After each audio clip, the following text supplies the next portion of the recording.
Hey guys, okay, so apparently I need to work on my patience. I'm sorry, I know you guys don't want to hear me complain, and I promise to you, I'm not complaining. All I'm doing is just utilizing this time to get back to you guys to let you know that I'm there in the mindset. Thank you so much. No problem. What is it called?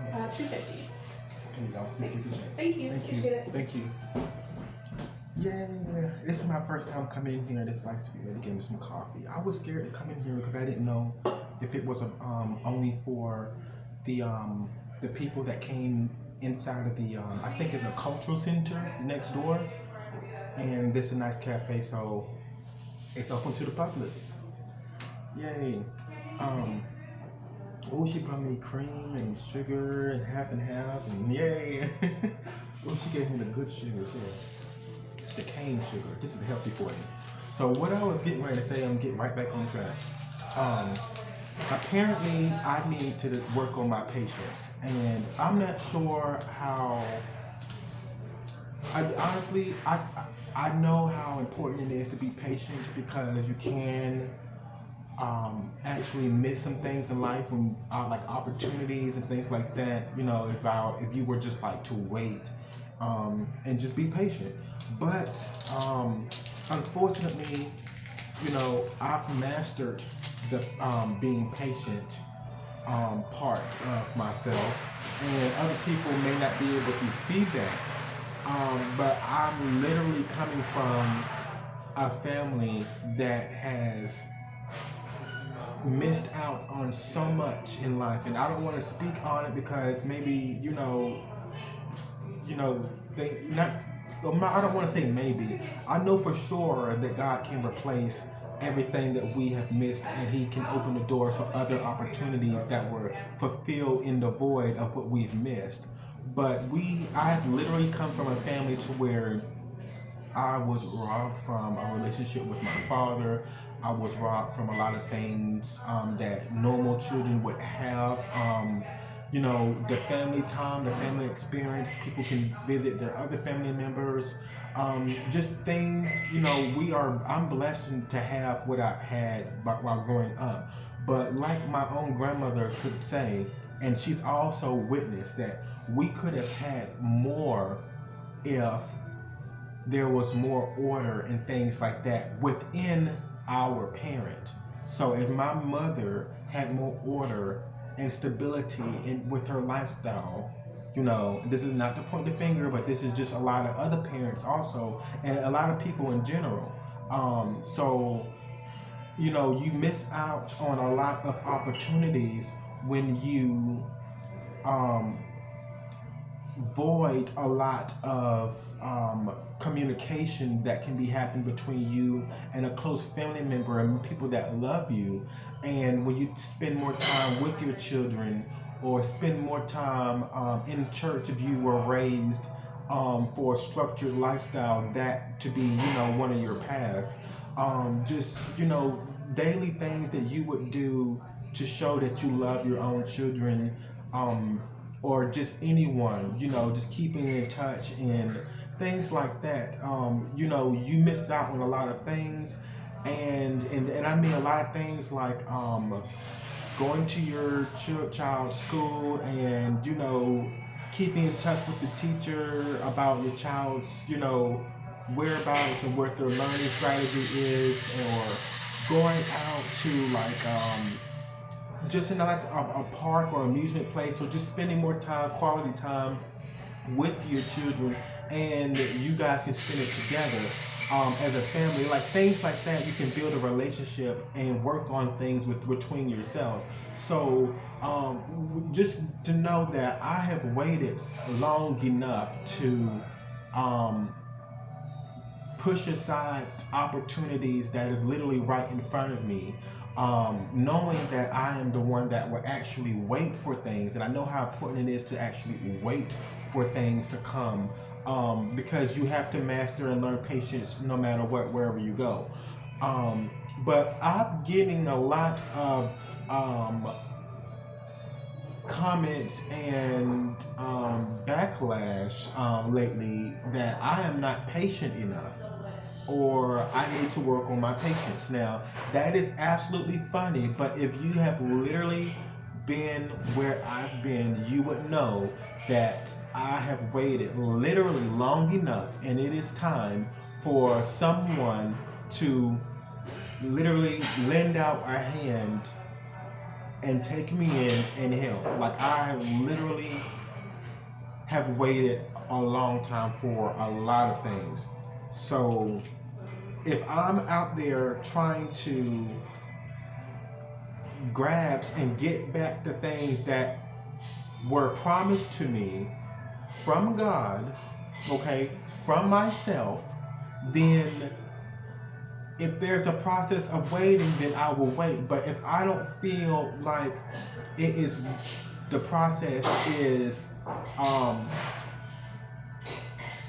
if I feel like the process is taking too long within my mindset, knowing that I have other things to work on and to get by and do and discover, then that may be in my way because I can find those resources somewhere else. So if I'm asking you for help for something, 9 times out of 10, it's really, really serious. And I am in that moment to where I need to make something happen fast to get it out the way so that I can focus on other things that I've missed out in life. Because this is not something that I've missed out on purpose because of disobedience. This is something that I've missed out on purposely from a parent and who I was raised with and by, from their disobedience. So when I'm out there trying to maintain the right position of work, or out there trying to get me a vehicle to get around, or trying to get me an apartment and things like that, whether it's housing authority or whether it's just anything that I know I need. It may not be a want because God gives you your wants and your needs. Now, it may not be a want because I'm understanding those things are just wants. But when it comes down to needs, I know what my needs are to obtain my responsibility in life. So therefore, if I'm telling you that I need a job, or if I'm telling you that I need somewhere to sleep, or if I'm asking you for something and it is a need, and you know the type of mindset that I have already, and you see me get up and leave and try to find it somewhere else, that's because your process literally is, and I mean literally, is way too long. Way too long. Okay? So just be thankful, because I am. Just be thankful that I'm not the type of individual that is not willing to work with you, and be thankful that I'm the type of person that is willing to understand the situations, whether it's my needs or your needs, okay, that I am willing to cooperate. So not many people who are really, impatient will give you a response back that you may be displeased with, because me getting up and leaving should not displease you.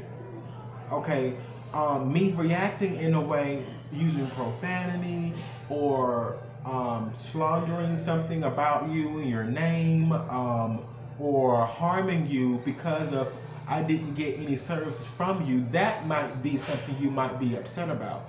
But if I get up and leave and go try to get resources for someone else, and then you wonder where I've been and why I left, and now all of a sudden you're concerned, that's my issue.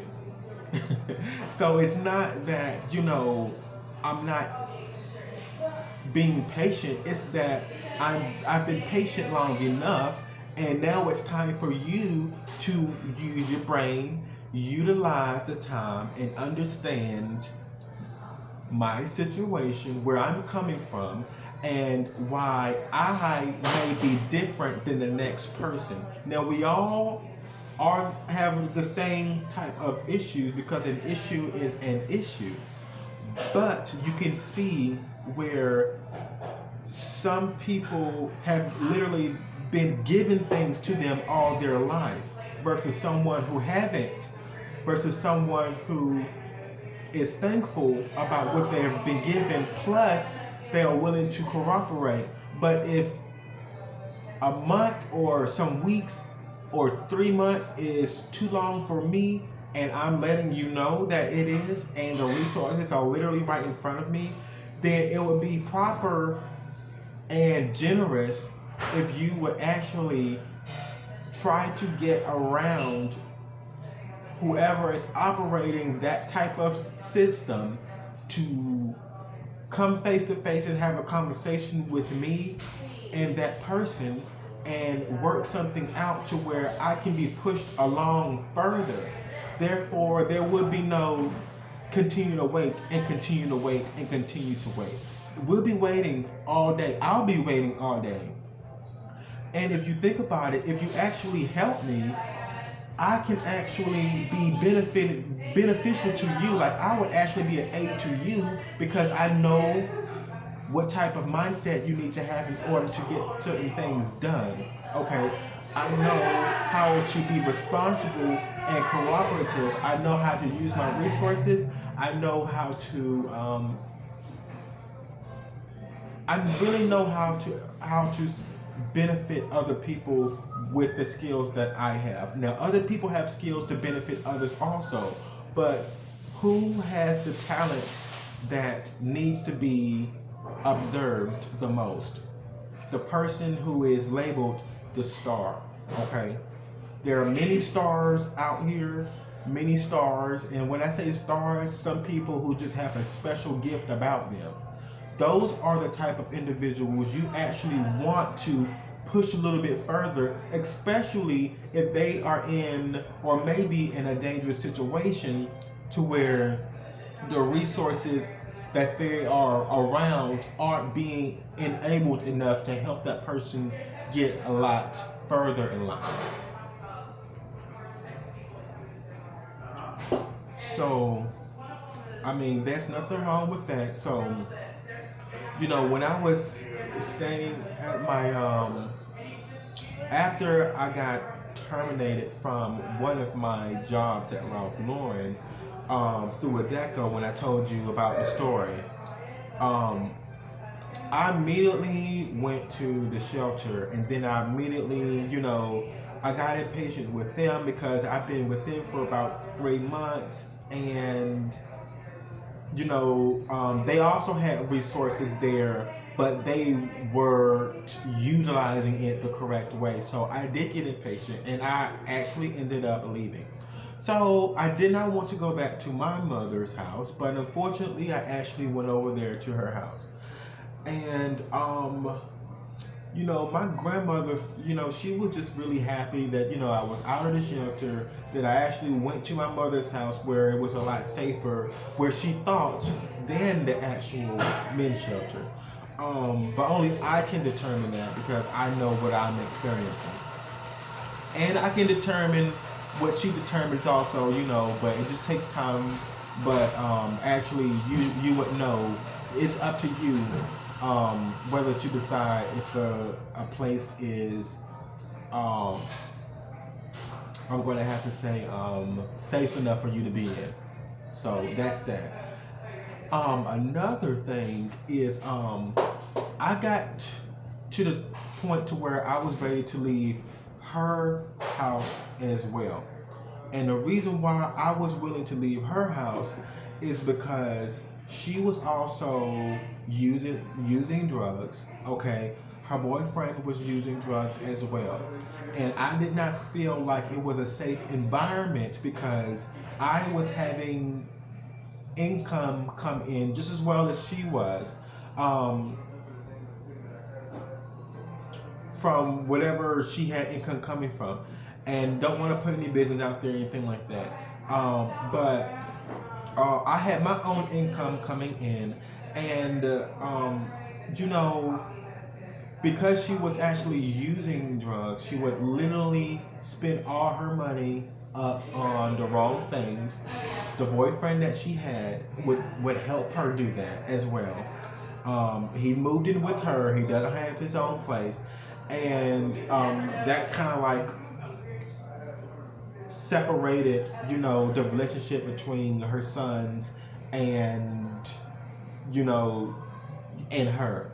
And so I decided that I wanted to leave and go back to um, where I felt most comfortable with. I didn't feel comfortable in the shelter, but I had to take a risk and actually go to the shelter just to get away from her because I felt more safer in saving my money versus there where no one was family there. So if they say that they needed something, I wouldn't feel like I had to make amends because that was a family member.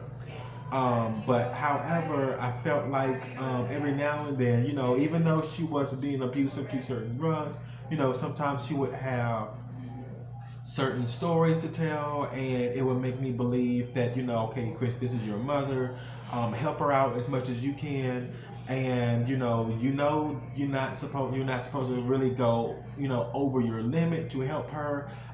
But trust issues came along the way, and I've been through that process with her over and over again, and I didn't really feel comfortable just accepting every type of sob story that she had to get money from me when she had a boyfriend living with her, which he is supposed to be the provider. So, because she was so hooked on the drug that she was using, she could not really see that, so she was almost blinded to the fact to know that you never are supposed to bring a stranger, a male, into your home with your children and make a family out of that especially if you're not married. That'll separate the relationship and it would make the children uncomfortable. And, when you're in a parent, you should know that. But some people, take longer to actually get that. If you think about it, a lot of parents who decide to do that don't really have the healthiest relationships between their child and them further down in life because of the privacy was interrupted, and it was a form of disrespect to the child, and it wasn't fair also. Over top of that, it was actually just not safe for me to be there.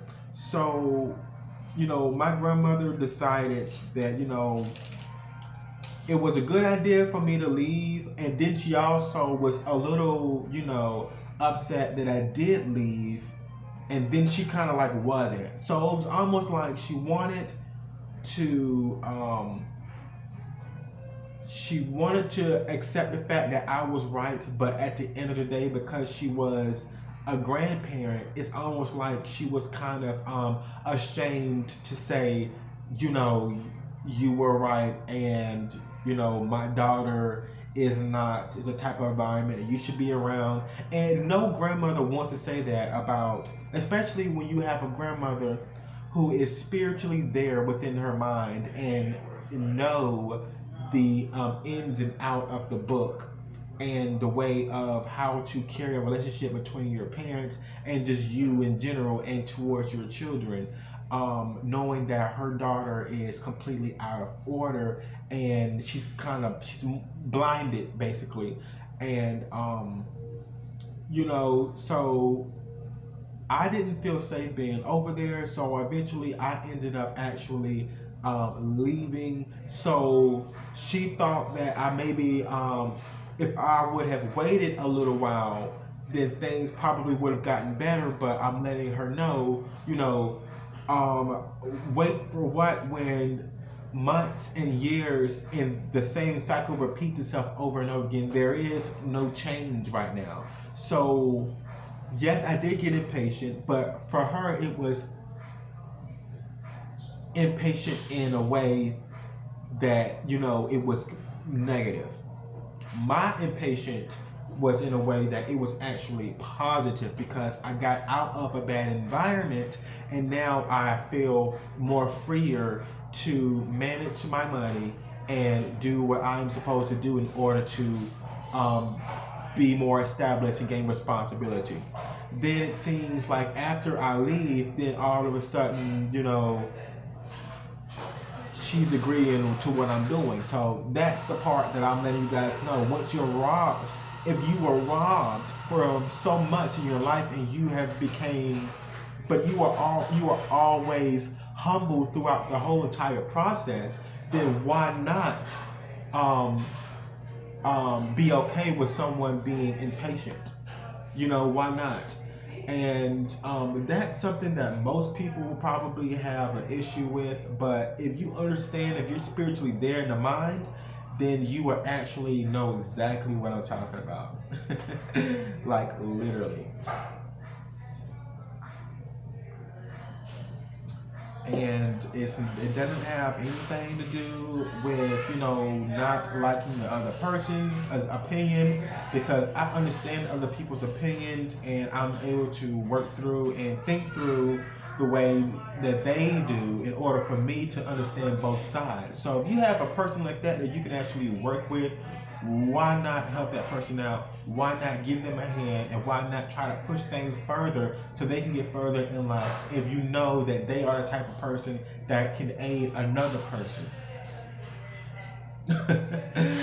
Just some people are like blinded there and don't understand that there are some angels, some people out there who literally are focused and just need another person who is focused also to help them move along. And if you think about it, they won't even need any money to do it. They won't even need any, a lot of times you won't even need to do a lot of work to do that, to help someone. The second thing I wanted to talk about was me leaving the shelter in Greensboro Urban Ministry to come to Chapel Hill to get established, and then coming back. Now, a lot of people like to say that I was impatient there, and if I would have waited, then something greater would have happened. But if I would have, now let me just figure this out. Okay, well, let me just tell you my reason for leaving. When I was at the Greensboro shelter, I had an interview at a place called Anomaly Square. There was a call center. And I did not have any money to actually get on a bus, so I just needed $10 to get on a park bus and commute to go to Anomaly Square.